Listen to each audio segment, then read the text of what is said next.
ഓ എന്ത്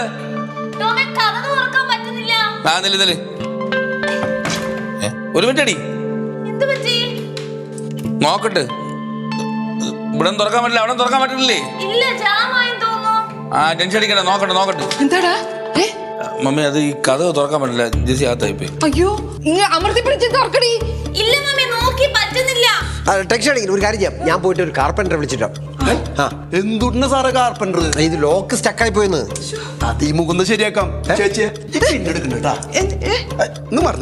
എന്ത് ചെയ്യാണ്?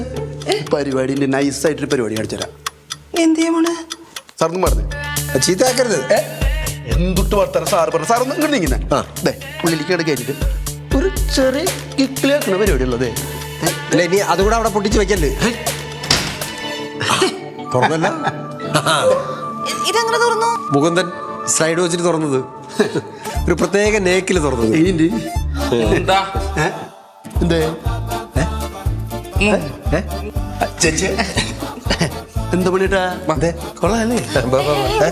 മുകുന്ദൻ ഏത് നാക്കിൽ എങ്ങനെ തുറന്നു എന്നാ പറഞ്ഞേ? അല്ല സ്ലൈഡ് ഇങ്ങനെ ഓപ്പൺ ചെയ്തിട്ടേ മുകുന്ദന്റെ പ്രത്യേക നേക്കിൽ അത് പിടിച്ച് ഇക്ലിയാക്കിയല്ലേ, അങ്ങനെ തുറന്നതാ.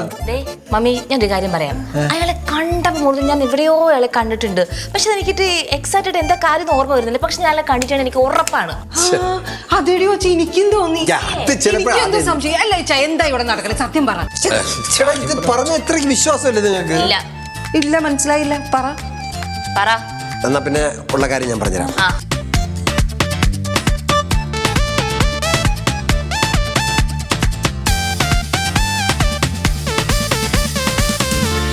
ഇത്രേ ഉള്ളു സംഭവം. എന്റെ കർത്താവേ, നിങ്ങള് മോഷ്ടിക്കാൻ പുറത്തുനിന്ന് ആൾക്കാരെ കൊണ്ടുവന്നേക്കണം. എന്റെ ഗ്രീസി നീ കിടന്ന് വിളിച്ചു പോവാ. എന്റെ മനുഷ്യൻ നാട്ടുകാരെ അറിഞ്ഞാലുള്ള സ്ഥിതി അറിയാമോ? അതൊക്കെ പറ. നീ നാട്ടുകാരെ മൊത്തം വിളിച്ചു. അതെന്നെ പറഞ്ഞ നാട്ടുകാരെ അറിഞ്ഞാലുള്ള സ്ഥിതി എന്താണെന്നറിയോ? അത് മമ്മിയായിട്ടല്ലേ പറയിക്കുമല്ലോ. അതെന്നെ കിടന്ന് വിളിച്ചു പോകുന്നതിനാ. ഞാൻ പറഞ്ഞില്ലേ അങ്ങനെ എനിക്ക് എവിടെ കണ്ടു വെച്ച് പരിചയമുണ്ടെന്ന്.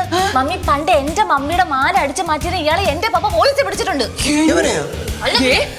ഞാനൊരു കാര്യം പറഞ്ഞേക്കണം, ആ മനുഷ്യനെ ഇപ്പൊ ഈ വീട്ടിൽ നിന്ന് ഇറങ്ങിക്കൊള്ളണം.